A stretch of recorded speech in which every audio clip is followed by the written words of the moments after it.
check, 10 minutes after 12 on Unique 95.7. And it's Talknet time. Ghana Black Stars will today join other 31 countries around the globe to begin the World Cup fiesta in Brazil. Stakeholders in the Ghana ACE campaign, have seized the opportunity of the tournament to launch an international campaign linking HIV to football with the view of roping in more youth in the prevention of HIV. The campaign, dubbed Protect the Goal, was formally launched internationally last Monday with the driver of the global AIDS campaign, UNAIDS, at the forefront. Ghana, however, launched this program last year with support from the Ghana AIDS Commission, Ghana Football Association, and other stakeholders. On TalkNet this afternoon, panelists take a look at the impact of the international Protect the Goal campaign in Ghana so far, and how UNAIDS intends prosecuting the campaign globally. Joining me in the studio are Girmay Haile, the UNAIDS country director in Ghana, and Reverend Azuma, John Azuma of the Ghana AIDS Commission Heart2Heart campaign.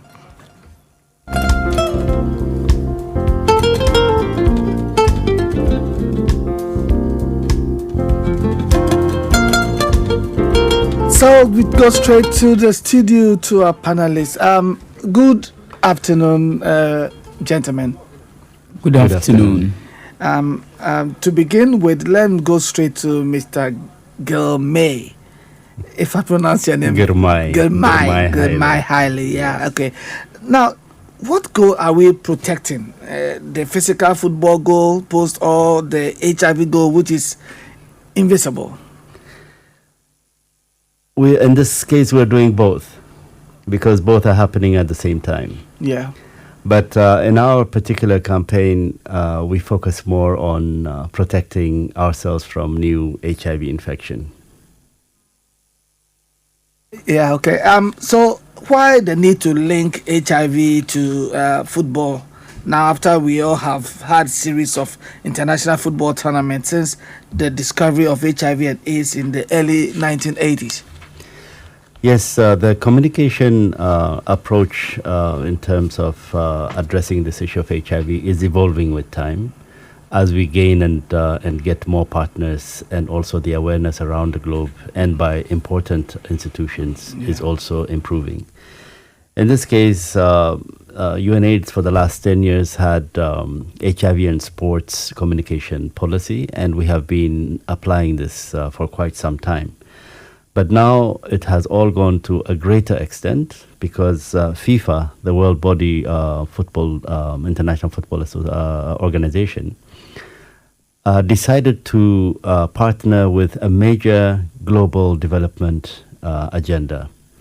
And they chose HIV and AIDS. And UNAIDS also chose to go into this partnership because, as you know, FIFA produces the biggest number of people over a given period of time who are highly concentrated in watching the football, so therefore provides a captive audience.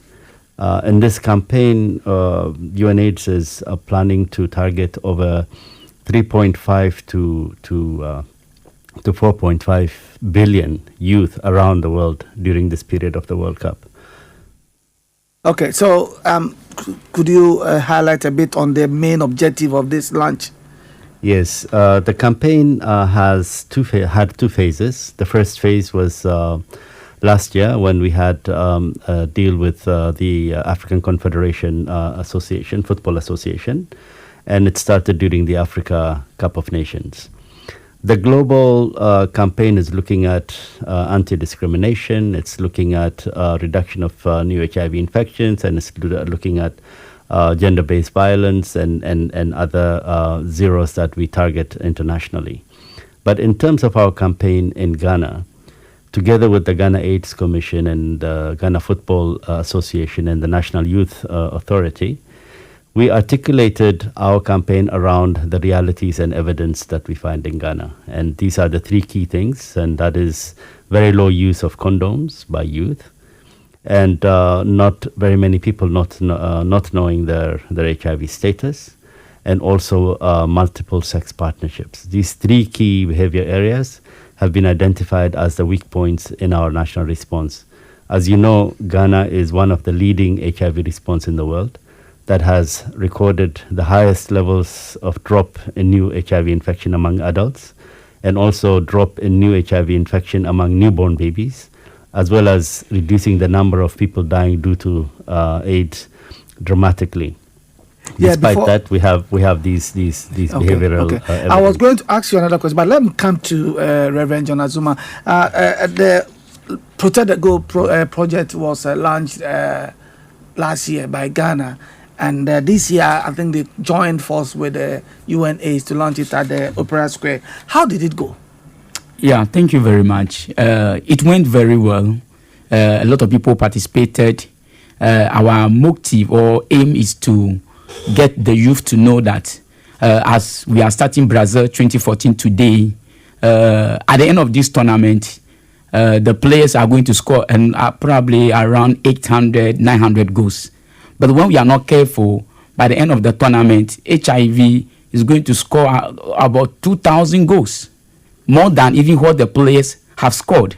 So even we are not careful and put measures in place, by ending Brazil, HIV will score more goals than what the players have scored. So therefore, Protect the campaign is to educate Ghanaians that while we are jubilating, while Ghana will get to the semi-finals and there will be a lot of jubilations, well, we can jubilate, but we should also know that when we are jubilating and we want to have sex, we should use condom. And when we have multiple sexual partners, like Girmay said, we should reduce it. And before and after the World Cup, if you don't know your HIV status, this is an opportunity for you to know. And Ghana is commissioned where there are people are going to mount giant screens to watch the cup. Our team will be there with the test kit. So if you want to know your status, it's going to be an opportunity for you. There'll be condoms available and all these things, and people will be there to educate the public on HIV while we are watching the football. Okay, now you launched this project last year. Yeah. What has been the impact? The impact is very great. What we tell Ghanaians is that you have to pledge. You have to pledge that you are protecting yourself against HIV. And everywhere we go, a lot of people, especially the youth, are pledging. So that should tell you that they are understanding the message that HIV is real. Therefore, I have to pledge, I have to protect myself against it. And the schools are pledging, teachers are pledging, everybody is pledging. That should tell you that they are understanding that really HIV is real. And therefore, what can I also do to protect myself against it? And truly is going in the right direction. We want more people to understand by this message so that more people can pledge. So at where there are these giant screens, we will bring the board for people to continue to pledge. Because if you pledge to yourself that I won't allow HIV to score me, I won't allow HIV to infect me, then it's a good pledge and you will not allow it to. So our message is that don't allow HIV to score you. Don't allow HIV to enter you. So pledge to the goal that I am protecting myself against HIV. I know you launched this project with Ghana Football Association and other stakeholders. How deeply involved are they? Was it like they joined you to launch it and then they just went their way? Are they fully involved in this project? Yes. Okay, let me come to Girmay. Yeah. Girmay, you have something to say? Yeah, no, that's a good question. The Ghana Football Association have been very, very busy over the last 2 years, preparing the Black Stars for this eventuality that we see today. Yeah. And because of that preoccupation, their role in putting the foot down on this campaign has not been as dynamic, say, as the National Youth Association, the Ghana AIDS Commission, the Ministry of Tourism, and UNAIDS. But nevertheless, their role and their presence has always been there throughout the period of the campaign. Yeah, before we came to this question, you made mention of the fact that Ghana has had a drop in the prevalent rate. What accounted for this? I know as compared to 2001 and 2013 has recorded the lowest, according to statistics, world statistics say that about 33 percent, 33% reduction in the HIV prevalence. How true is that this, is and global. what accounted for that? Yeah, 33% is global. Yeah, global. Yeah. Yeah, So what that's a accounted for quantum, that? but, so link it to Ghana. Yeah, for Ghana, over these last 4 years especially, the number of people that have been put on treatment has dramatically increased. And having over 70,000 people on treatment has helped in the reduction of new infections.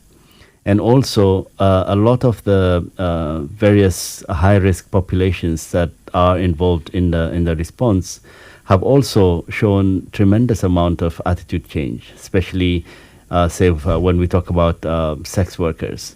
The condom use among sex workers has shot up tremendously. And that has also reduced new infection due to sex work activities. However, we still see, even though a lot of the population groups that are considered to be high risk have shown improvement in attitude and behavior that has contributed to reduction of new infections, we still see some pockets still not adhering as much and also not showing as much drop. But when we look at overall, the adult new infection rate has gone down by 66%. These are now people between the ages of 15 and 64. And this drop has really shown very, very good progress for the country. And like I said earlier, also people reaching to the level of the AIDS stage, where now they start to die, has also reduced dramatically by over 33%. And these are the indicators that we see on whether the response has been making progress or not. And in the Ghana case, the response has been a very successful response that has reduced dramatically new HIV infections. Is it true that when you try to take people who have the HIV, when you take them through treatment stage, also accounts for the reduction in the prevalent rate? Yes, when people scientifically. Yes, when people go on treatment and they adhere properly to the treatment, their ability to transmit the infection reduces dramatically. And on top of that, if they also add other safe sex practices, such as using condom all the time, and also checking their status and viral load all the time, then that also increases the reduction of new infection from this contact to over 98%. So it is very important that people who test positive, that's why we say you have to know your HIV status. Knowing your HIV status gives you two very important support. One is when you know that you're HIV positive, you can be introduced to treatment and other services. And also when you know that you're HIV positive, you protect yourself from being reinfected. Reinfection really damages your ability to respond to any kind of treatment. And that reinfection continuously happening because people don't know whether they're infected or not, and they don't know whether they're being reinfected or not, does add a lot of complications. So I think people need to understand that. And putting people on treatment also definitely contributes directly to reduction of new infections. Let me come to Azuma. Yeah. You have been in this field. How effective is that? Yes, it's true. I'm a typical example. I'm on treatment for 10 years now. I'm very healthy, and researchers will tell you that if you are on treatment, the chances of infecting another person is very, very low, and which is very true. You could see that our women become pregnant and they give birth and the babies are not infected. It means the women were on treatment. If they are here to treatment very well, you cannot infect any other person. And again, you are avoiding reinfection, meaning that when you want to have sex, you use condom, which I'm a typical example. My wife is HIV positive. Myself, I'm HIV positive. And when we don't use condom, what it means is that we will be reinfecting one another and treatment will not work. And we are using condom and we are very healthy and strong. So the advice is that when you are HIV positive, adhere to your treatment. And when you adhere to treatment very well, you cannot pass infection to others. Let's look at mother to child. Yeah. Yes. If you are now, there's a policy that all pregnant women should be tested HIV at the antenatal. So when a pregnant woman gets there, she will be tested And if it is HIV positive, she will be ministered the antiretroviral. And we expect that the husband at home will support the pregnant woman. So men involvement is very important when we want to eliminate mother to child. So husbands who are listening, when your wife comes home to tell you that he has been texted and is HIV positive, we expect you to support your wife to take the antiretroviral. And here in Ghana, a lot of thousands of testimonies have come with pregnant women who successfully take the antiretroviral. Their babies are HIV negative, which my baby is one typical example. My wife was pregnant and took the antiretroviral very successfully, and she delivered a negative baby. The baby is tested negative, and she's very active, intelligent at home. She's at school now, 4 years, and she's doing very well. So this is a typical example that we are telling our fellow Ghanaians and not Ghanaians beyond Ghana that prevention of mother to child works. So when you are being given the drugs, it is your duty to take it religiously. If you do that, then you cannot transmit the virus to your baby, and your baby become negative. Okay. Now let's come back to we're looking at the involvement of Ghana Football Association and other clubs as well. Now, how deeply is FIFA involved in this campaign, Protect the Goal campaign? FIFA is very much involved at the international level. They have signed an MOU with UNAIDS.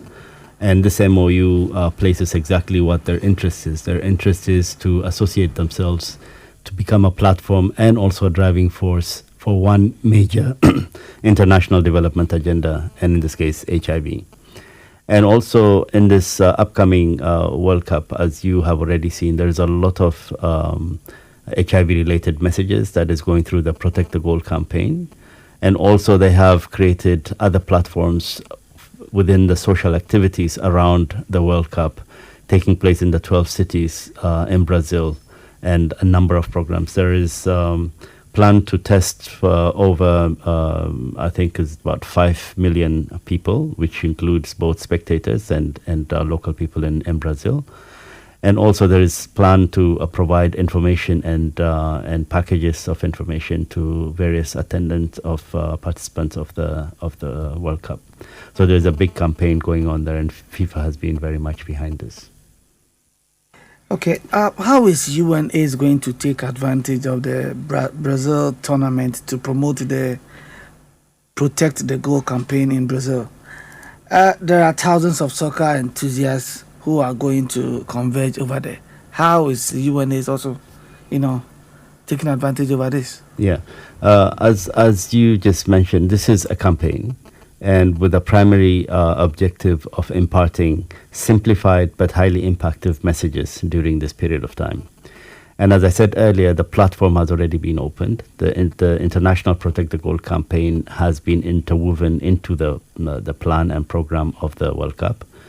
We are expecting 3.5 to 4.5 billion youth to be tuning into this thing, and we'll be sending out highly articulated and simplified HIV prevention messages. And for the people on the ground, there's a lot more than, like I said, there's just the messages. There is also HIV testing services, there is counseling services, and there's also recreational services that are supposed to have impact in terms of education among those participants. And for UNAIDS, we drove this entire campaign based on this whole notion of football as a game. One of the most important driving objectives of football as a game is to protect your goal. That means to protect the goal from being scored against you, so that you eliminate the possibility of losing the game. There is only one way that you cannot lose in football, and that is if no goal is scored against you. But if you protect your goal effectively, then that means you have increased your chances for a win-win result, in which case you can either draw or maybe even win the game. So that is a very powerful message, that message of the issue of protection. And this is what we took now and articulated in our campaign on empowering people to protect themselves, not only from HIV infection, but from all other kinds of infections. Immediately related to HIV probably are the sexually transmitted disease or infections. But more than that, even other health seeking behavior that needs to be developed by the youth, and also by coming out, to discuss issues around how to prevent new infections, around how to exercise and practice safe sex, and quite a number of other dialogue that are coming out of it as a result. Yeah, so after the Brazil tournament, what is the next focus? Well, the next focus after Brazil, Brazil has brought all of us together where we have converged onto one spot. Yeah. After that, we'll all go back to our country. So the focus will be country-based focus.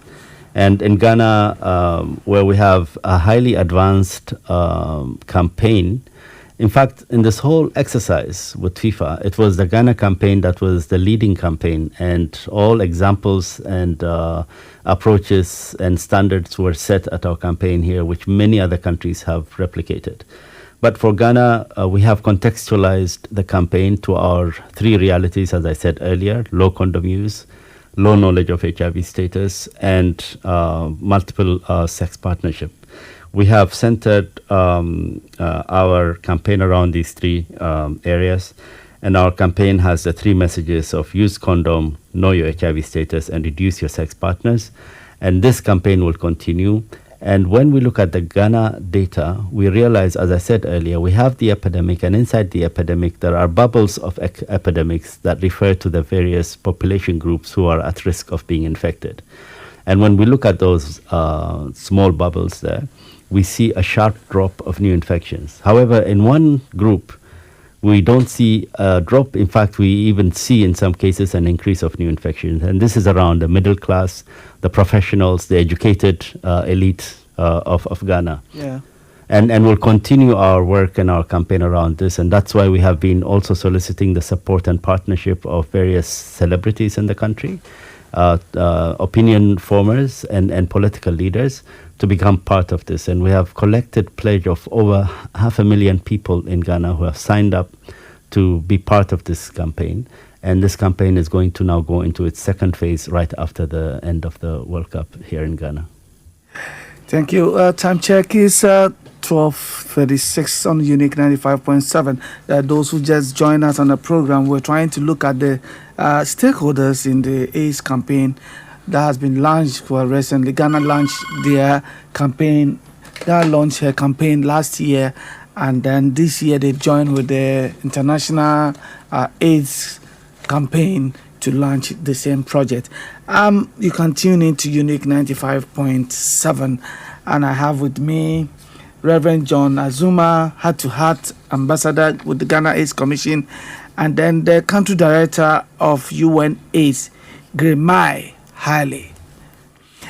Let me come to you, Reverend Azuma. Ghana is a football nation, and it goes beyond the football. Going beyond the football administration and the players. How do you intend to send this project, Protect the Goal campaign, to the other communities? Yeah, thank you very much. Like you rightly said, Ghana is a country. It's a football-loving country, and therefore everybody is waiting for Monday to see Ghana beating USA. And therefore, definitely, Ghana will be beating the US on Monday. 3. Yes, let's add one to it. So definitely, when Ghana beat USA, there will be going to be a lot of jubilations, and therefore, at all these communities, all these centers, the message we are sending is that we are going to jubilate. But while we are jubilating, let us also know that HIV... People are going to be a little lenient. Yeah, so let us also know that HIV is around. So what do we do? The Protect the campaign says that reduce your sexual partner, use condom, know your HIV status. So everywhere you are, and Ghana is winning, these three things to be ringing through your mind. That even though I'm jubilating, these three things are very key to my life. So all over TV, you'll be seeing our adverts running through. So this is sending a message Even though personally we cannot be there, but because of TV and radio, our voice will reach wherever you are. So when you hear this voice, when you hear these pictures on TV, it's telling you that beware that HIV is aware, HIV is around, and what do I have to do? I have to reduce my sexual partner, use condom, and know my status. Stigmatization and discrimination against persons affected and infected by HIV remain a major challenge. How are you using the Heart2Heart campaign to address this challenge? Yeah, thank you. The Heart2Heart was launched in 2011 by His Excellency John Dramani Mahama. And ever since, you will see the ambassadors always very busy, region to region, district to district, propagating the HIV campaign and using ourselves as an example to that. No, HIV is around. If these people you are seeing on TV, if they are HIV, don't be surprised. Accept it, and you also use the example for you to go to the hospital and know your status. So the Heart2Heart campaign is a campaign to give a human face to HIV and to create awareness that HIV is real. So therefore, people still say that we are not living with HIV. Maybe we are being hired by the Ghana AIDS Commission to just run this campaign. My sister, my brother, HIV is real, and we who are giving the face to it are people living with HIV. I'm living with HIV for 13 years now.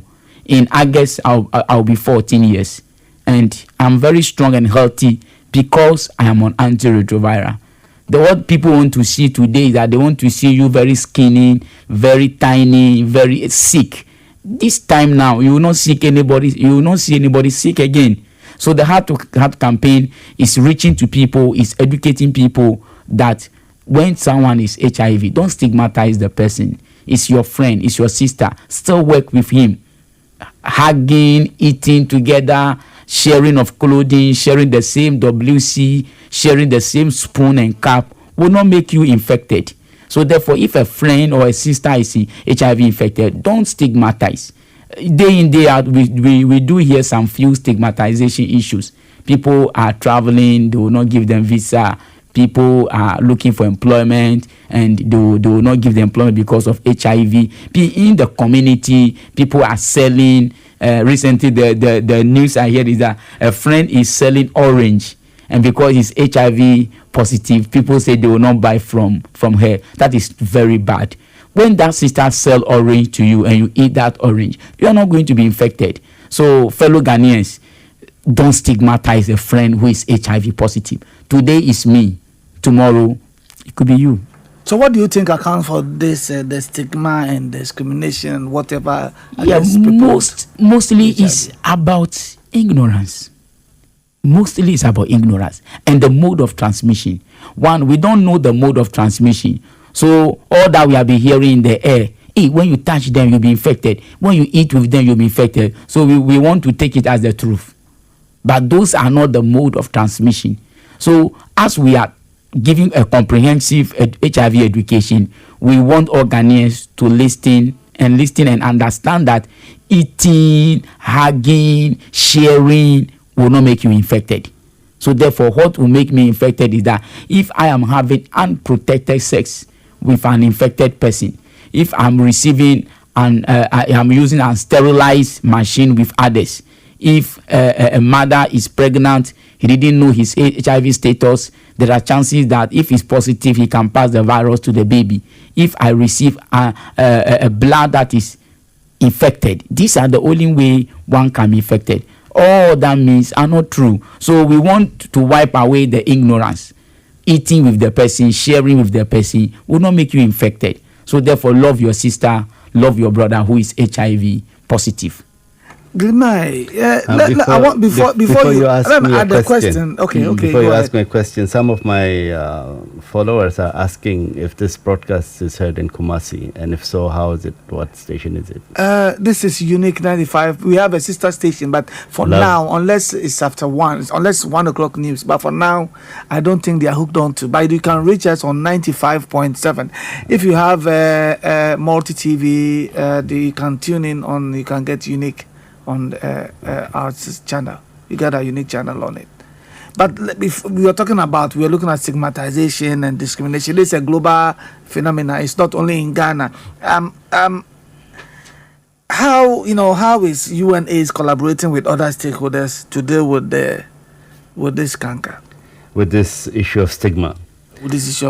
Yes, we collaborate first of all with this very successful campaign called Heart2Heart that Reverend Azuma is an ambassador of. And second, at the planning level and at the policy level, we have also been engaging quite a number of traditional and cultural leaders who are partly key players in this, as well as also religious organizations as well. Stigma is a collective behavior that impacts on people's thinking. You can have a lot of stigma around, but you may not notice if there is no discrimination. So what you really need to do is look at the discrimination and the extent of it, and that will tell you to what extent you have stigma in the minds of people, because stigma is really in the minds of people.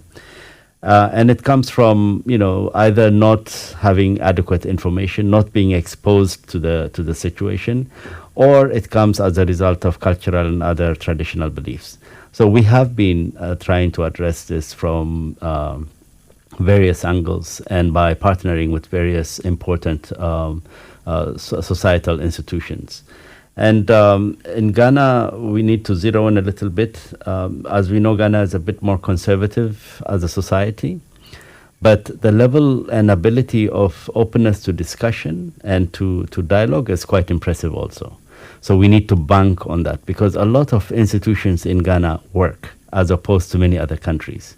And these institutions also do tend to have this ability to protect the rights of people, to also look into real social issues and come out with a very elegant and very detailed debates. And this is what we are working with and working on.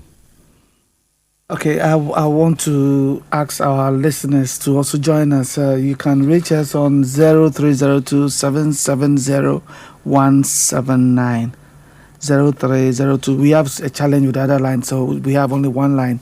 So we have 0302 770 179. Let me come to you, Azuma. What are the inherent challenges of promoting the Protect the Goal campaign in Ghana? Any challenges in the Protect the Goal? Yeah. For now, as the campaign has been launched, we are trying our best to put in place measures to, at least, especially during this World Cup, to send the message so seriously. But for now, we haven't encountered any challenge yet. But what we want is that we want more people to pledge. But like the director said, over 500,000 people has already pledged to this goal already. So we want more people to pledge. So when the World Cup starts this evening, from tomorrow onwards, you will see that where there are giant screens, we will get there with these our balls for you to pledge. We will share condoms. So we want us, when we are coming, know that you are coming to pledge, and so please pledge. So together we can overcome HIV. We won't allow HIV to score us. Okay, let me see. I have a call. Hello. Hello. Yeah, your name and where are you calling from? Good morning. Morning. What is your name and where are you calling from? My name is Tego. Where are you calling from? I'm calling from Accra. Okay, what What the advice I want to tell the Black Star players is that they should wipe off a black man's brain. Hello? Everything as they all learn. Because they shouldn't say, I won't give this man a pass because he's an account, because he's this thing. What I know about these players is that they normally do juju against themselves. So I'm advising them to concentrate on what they are going to do. Yeah. Okay, thank you very much. Let me come to you, Girmay. The challenges he foresees promoting the Protect the campaign, how do you also see that as a UNAIDS? Yeah, you see, as I said, this campaign is just a campaign at this stage, and we'll start to discover issues that are important enough to be converted into programmatic aspects later on. But what we see right now, it's not so much a difficulty for the campaign, but it is that ability to penetrate especially the middle class and the urban population, who have deliberately or unknowingly have really removed themselves from the issues of HIV and new infections of HIV. For example, I'll give you a very simple one. If I go down to Jamestown right now with a box of condoms, people there will jump on my car. They want to have a condom. They will not be afraid of anything or anyone to want to grab a condom. But if I take that same box of condoms and go to Accra Mall, nobody will come to pick. You see what I mean? It is why this? Because that is because as a result of self-stigmatization, as well as also living in this world of I don't know what they call it. They have their own image to protect. They have their own status to protect.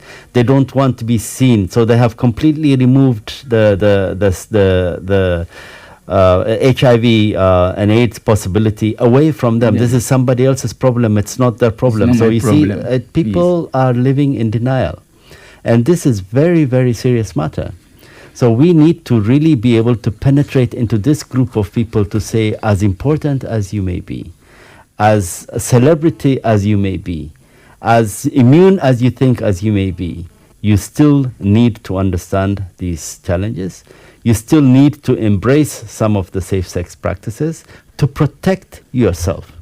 So this has been quite a challenge, and that's why we have been soliciting the support of several people from this particular group, and they come in the name of celebrities who have been signing up, and we have been using their medium, their platforms, and their fans and followers to get out the messages through them, and instead of us directly doing it. So this is where one of the communication strategy change that we have made also, that it's not only us as authorities in this area to come and talk to everybody alone, but also the concerned people to pick it up, because we want to start a revolution. We want to start a movement. We want to start this whole idea of people being able to discuss about HIV and AIDS and sexuality openly and in a very direct and peer-based way. That is how people learn. That's how people get empowered. And that's how also people will start to respond to some of the more simplified, well-articulated, practical messages. So right now, our challenge is really penetrating the middle-class people, the urban people, the university students, the actors and the singers, musicians, and these people who are really exposed to these lifestyles that we have today, which is making them live beyond their means, which is making them live beyond their own personal capacities, but are into this situation where now they have denied everything and they're focused on their status. This is where the problem is. But like I said, if I go to Jamestown, I have no problem. People will come, people will sit, people will debate, they will ask questions, they will.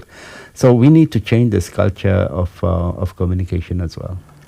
Do you know that some people also, always feel shy when they go to pharmacy shop to buy condoms? Yes. Well, why should that be so? But that is precisely it. That's the question I'm asking. Yes, that's precisely it. Because if people like Jamestown could queue and chase you for condoms, yes, and at the Accra Mall, people are, refusing to take it. Yes. There's more or less that somebody going to the pharmacy shop to buy a condom. Yes. As soon as he sees, if it's a man and he sees a woman, he doesn't want to buy it because maybe they will think he's a spoiled person or something. Yes. So this also accounts for the stigma.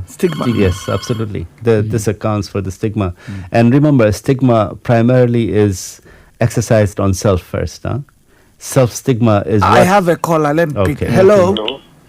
Yes. Yeah. Yeah.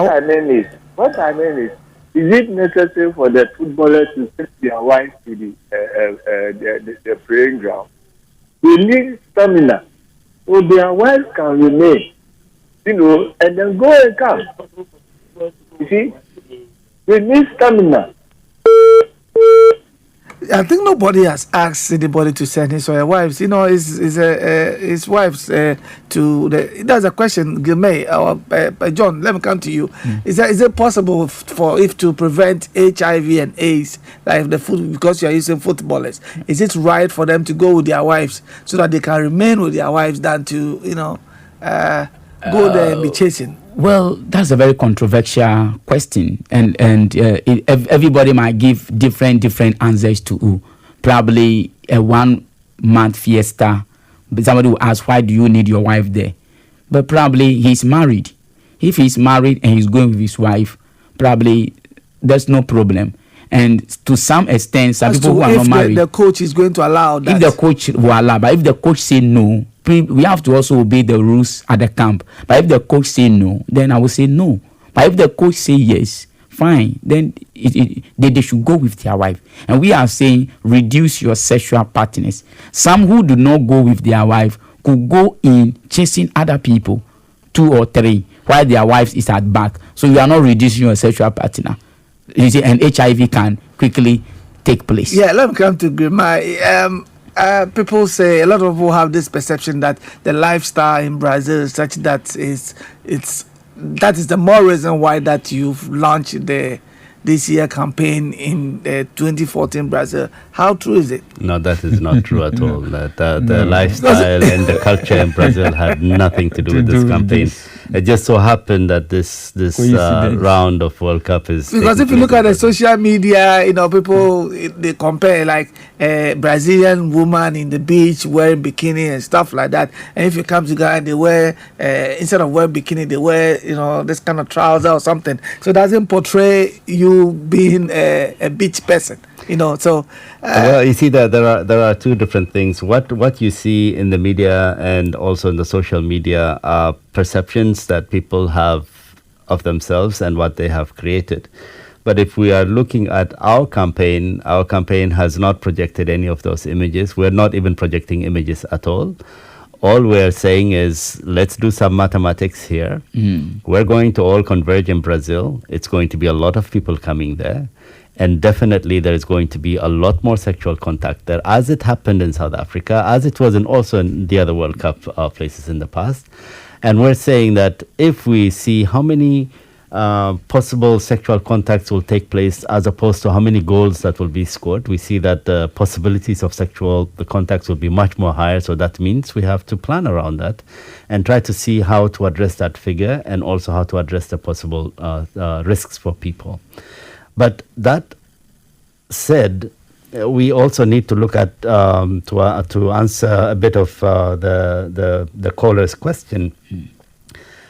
For me personally, I don't think the issue of whether the wives have traveled with the players or not is an issue at all. I don't even think it's an issue at all, because these people, they may be in camp for a few days away from the wives. That doesn't make them any better or less better people than they were at other times. And also, we cannot always also see wives and husbands and from a sexual point of view alone. There is an entire life and embodiment that is much bigger than that. So I personally think that their presence there will boost the morale of the players. It's not a bad idea to have your own family there. It's always good. But the disciplines also, evolve. They're changing. The football itself, even the World Cup itself. The World Cups we had in the past, where it was dominated by just the Europeans and the Latinos, now today is really involving and embracing everybody. Yeah. We even had this World Cup on our own continent last time. Who would ever have thought of that 20 years ago? So it is evolving, it is changing, and also the health of people, the demand of people is also changing. And the players in the past and the players of today are also not the same kind of people. They think differently, they operate differently, they grew up differently, and they have different circumstances also to face. So I think this family bondage in that kind of an exercise is not a bad idea.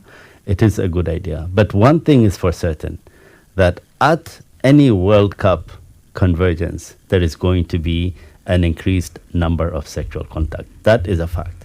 How long is this campaign going to last? And what is your expectation? This campaign is going to last beyond the World Cup period. That is for sure. The World Cup period is for us to gather the momentum, to get the attention of people, to organize ourselves better so that we can now start to do our national campaigns more effectively thereafter. So this campaign is going to continue. We don't have an end date for it, but we will have better articulated activities as we go into it after the World Cup. Yeah. Azuma, your last word. Yeah, thank you. My last word is that HIV is real. Don't stigmatize a friend who is HIV positive. And fans who are going to jubilate when Ghana win, we should also know that HIV is around. If you don't know your status, please go and know your status. It is the right thing. It's a way of showing love and respect to your partner. Therefore, if you don't know your status, no. And it is free. We don't charge for it. Know your status is free. You don't charge for it. So please don't stay home. Go and know your status. Thank you very much, Girmay. Years back, World Cup is being dominated by Europeans and Americans. Now that we have 5 countries from Africa, what is your expectation? Well, my expectation is I think as Africans, we have now become a lot more better in terms of supporting our teams going from Africa. Yes, today we are in Ghana. We are talking about supporting the Black Stars because Ghana was privileged enough to have its team pass through. Think of yourself as being in Togo, or maybe in Eritrea, or maybe in Kenya at this point in time, where your national team has not gone. Are you going to fight over your mind to say, okay, which team do I support or what? No, you will go for the African team. And we should gun in our support for the African team. We are more focused on Ghana. I think the entire Africa is more focused on Ghana because everybody in Africa feels that Ghana has been put in a very difficult group. And so therefore, its early exit will really, really put down Africa. Yeah. So I think there is a lot of goodwill towards Ghana, and they have done also a good job from the last World Cup. And the boys have matured now, and they have also improved. If you have seen, the quality is a lot more better now than they were last time. So the expectation is high. But one issue I always raise with my Ghanaian colleagues, that whenever you talk to anybody, they will say, oh no, we will beat the US and we will also beat Portugal. But nobody will talk about beating Germany. Why not? Think to beat Germany and then the other side eliminated automatically. Why go for the lower stake when you have the bigger stake? Because for Ghana to qualify to the World Cup didn't just walk there. It must have beaten many other countries. Yes. So what makes us think that we cannot beat Germany? Very sure. We can beat them. So let me ask, are you going to Brazil yourself? And to promote this Protect the Goal project? Well, you know, it is an international. I'm focused on Africa. So I don't know whether I'll be going or not. Because if I say I'm going now, you can just imagine how many phone calls I'm going to get.